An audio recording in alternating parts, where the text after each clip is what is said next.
بسم اللہ الرحمن الرحیم رب اشرح لی صدری ویسر لی امری واحلل عقدۃ من لسانی یفقہوا قولی۔ سامعین کرام، آپ کو ایک بار پھر قصص الانبیاء کی اس روح پرور سیریز میں خوش آمدید۔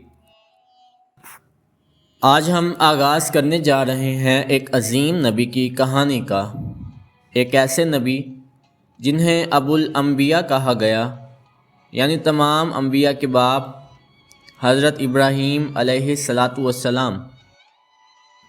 ابھی تک ہم نے سنا حضرت آدم علیہ السلام سے لے کر حضرت صالح علیہ السلام تک۔ آج ہم بات کریں گے حضرت ابراہیم علیہ السلام کی زندگی پر۔ زمین پر ظلمت تھی، دلوں میں اندھیرا تھا، بتوں کے سائے میں انسان بھٹک گیا تھا، لیکن تقدیر الہی نے فیصلہ کر لیا کہ اب نور توحید دوبارہ چمکے گا اور ایک نبی پیدا ہوگا جو کہے گا، سورۃ انعام آیت نمبر 79، انی وجہت وجہی للذی فطر السماوات والارض حنیفا، میں نے اپنا رخ اس ذات کی طرف کر لیا جس نے آسمان و زمین کو پیدا کیا۔ سامعین کرام، حضرت صالح علیہ السلام کی قوم سمود اپنی نافرمانی کے باعث چنگھار سے ہلاک ہوئی۔ زمین پر کچھ عرصے کے لیے سکون رہا، مگر وقت گزرتا گیا اور انسان پھر شرک میں مبتلا ہو گیا۔ لوگوں نے چاند، سورج، ستارے، درخت اور پتھروں کی پوجا شروع کر دی۔ ان کے نزدیک یہ سب طاقت کے مظاہر تھے۔ اسی دور میں عراق کے شہر بابل میں ایک طاقتور بادشاہ پیدا ہوا، نمرود بن کنعان بن کوش بن حام بن نوح علیہ السلام۔ یہ شخص دنیا کی تاریخ کا پہلا بادشاہ تھا جس نے خدائی کا دعویٰ کیا۔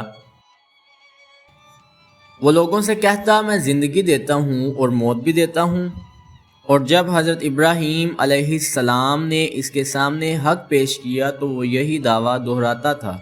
یہ واقعہ ہم اگلے حصے میں بیان کریں گے۔ قوم بابل دنیا کی اس تہذیب کا مرکز تھی جہاں ستارہ پرستی عام تھی۔ وہ لوگ سمجھتے تھے کہ چاند خوشیاں دیتا ہے، سورج طاقت دیتا ہے، زہرہ محبت دیتا ہے۔ وہ آسمانی اجسام کو خدا مانتے اور ان کے لیے قربانیاں پیش کرتے۔ اللہ کے نبیوں کی یاد ان کے دلوں سے مٹ چکی تھی۔ اسی ظلمت میں ایک نئی صبح طلوع ہونے والی تھی، اور وہ صبح تھی نور ابراہیمی کی۔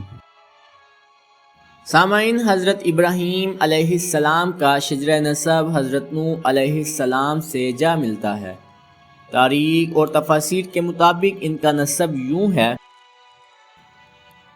ابراہیم بن آزر بن ناہور بن سروج بن راؤ بن فالج بن عابر یعنی حضرت ہود علیہ السلام بن شالف بن ارفخشد بن سام بن نوح علیہ السلام۔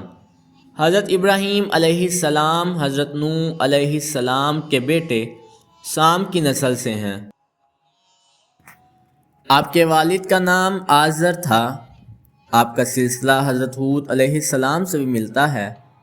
آپ کو ابو الانبیاء کہا جاتا ہے کیونکہ آپ ہی کی نسل سے حضرت اسماعیل، حضرت اسحاق، حضرت یعقوب، حضرت یوسف، حضرت موسیٰ، حضرت داؤد، حضرت سلیمان، حضرت عیسیٰ اور ہمارے محبوب نبی حضرت محمد صلی اللہ علیہ وآلہ وسلم تشریف لائے۔ ناظرین، حضرت ابراہیم علیہ السلام کی پیدائش سے پہلے ایک رات نمرود نے ایک عجیب خواب دیکھا۔ ایک روشن ستارہ آسمان سے نکلا اور بابل کے سورج، چاند اور ستارے مانند پڑ گئے۔ جب اس نے تعبیر پوچھی تو علماء نے کہا، تیری سلطنت کو ایک بچہ ختم کرے گا جو بابل ہی میں پیدا ہوگا۔ یہ سن کر نمرود نے خوف میں آ کر حکم دیا، تمام مردوں کو عورتوں سے جدا رکھا جائے اور اگر کوئی بچہ پیدا ہو تو فوراً قتل کر دیا جائے۔ ناظرین، قرآن مجید سورۃ انعام آیت نمبر 74 میں اللہ تعالیٰ ارشاد فرماتے ہیں، وَإِذْ قَالَ إِبْرَاهِيمُ لِأَبِيهِ آزَرَ تَتَّخِذُ أَصْنَامًا آلِهَةً، اور یاد کرو جب ابراہیم نے اپنے باپ آزر سے کہا کیا تو بتوں کو معبود بناتا ہے؟ سامعین، حضرت آزر نمرود کے درباری اور بت تراش تھے، وہی بت بناتے جنہیں قوم پوجتی تھی، لیکن اللہ نے ان کے گھر میں اپنے دوست خلیل کو پیدا کرنے کا فیصلہ کیا۔ ایک دن حضرت آزر کی بیوی، جن کا نام بعض روایات میں امطالہ بیان ہوا ہے، آپ نے خواب دیکھا ایک ستارہ ان کے بطن میں داخل ہوا اور روشنی سے زمین و آسمان جگمگا گئے۔ آزر چونک اٹھا، کیونکہ نمرود کے حکم کے مطابق ایسی عورتوں کو مار دیا جاتا تھا۔ جب ولادت کا وقت قریب آیا تو ابراہیم علیہ السلام کی والدہ ماجدہ رات کے وقت گھر سے نکلیں اور ایک پہاڑ کے دامن میں چھوٹی سی غار میں چلی گئیں۔ وہیں حضرت ابراہیم علیہ السلام کی پیدائش ہوئی۔ پوری غار نور سے بھر گئی۔ بچے کے چہرے پر ایسا جلال اور نور تھا کہ اندھیرا ختم ہو گیا۔ آپ علیہ السلام پیدا ہوتے ہی کلام کرنے لگے۔ آپ علیہ السلام کی انگلی سے دودھ نکلتا، آپ خود پیتے۔ اللہ تعالیٰ نے غار میں ایک نہر شیریں جاری کر دی۔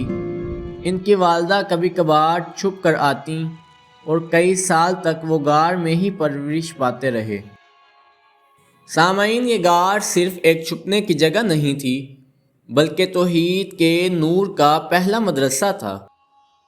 جیسے اللہ تعالیٰ نے حضرت موسیٰ علیہ السلام کو دریا میں بچایا، حضرت عیسیٰ علیہ السلام کو بغیر باپ کے پیدا کیا، اسی طرح ابراہیم علیہ السلام کو غار میں محفوظ رکھا تاکہ دنیا جانے جو اللہ پر توکل کرے، اللہ اسے ظالموں سے محفوظ رکھتا ہے۔ حضرت ابراہیم علیہ السلام کی پیدائش دراصل توحید کے نئے عہد کا آغاز تھا۔ قوم بابل اندھیروں میں ڈوبی ہوئی تھی، لیکن اللہ تعالیٰ نے غار کے اندھیرے میں ایک ایسا چراغ جلایا جو قیامت تک ایمان والوں کے دلوں میں روشنی کرتا رہے گا۔ یہ وہ بچہ تھا جس کے نور سے شرک کی دیواریں لرز اٹھیں گی، جس کے قدموں سے نمرود کی خدائی ٹوٹ جائے گی، اور جس کی زبان سے یہ اعلان گونجے گا انی وجہت وجہی للذی فاطر السماوات والارض حنیفا۔ یہ وہ لمحہ تھا جب اللہ نے انسانیت کو ایک نیا رہبر عطا کیا، ایک ایسا نبی جو محبت، ایمان اور قربانی کا استعارہ بننے والا تھا۔ سامعین، یہ کہانی محض تاریخ نہیں، یہ ایمان کا پیغام ہے، توحید کی صدا ہے۔ ہم بھی اس چراغ ابراہیمی سے روشنی لیں اور اپنے دلوں کے بت توڑ ڈالیں۔ بتوں سے دل کو خالی کر، یہی ابراہیم علیہ السلام کا پیغام ہے۔ جو رب کو یکتا مان لے، اسی میں ایمان کا دوام ہے۔ سامعین، اگلی ویڈیو میں ہم دیکھیں گے حضرت ابراہیم علیہ السلام کا بچپن، آپ کا عقل و فہم سے شرک کے خلاف اٹھنا، اور وہ تاریخی مناظرہ جب انہوں نے چاند، سورج اور ستاروں کے سامنے توحید کا اعلان کیا۔ ساتھ رہیے قصص الانبیاء سیریز کے ساتھ، جہاں ایمان کی روشنی کبھی بجھتی نہیں۔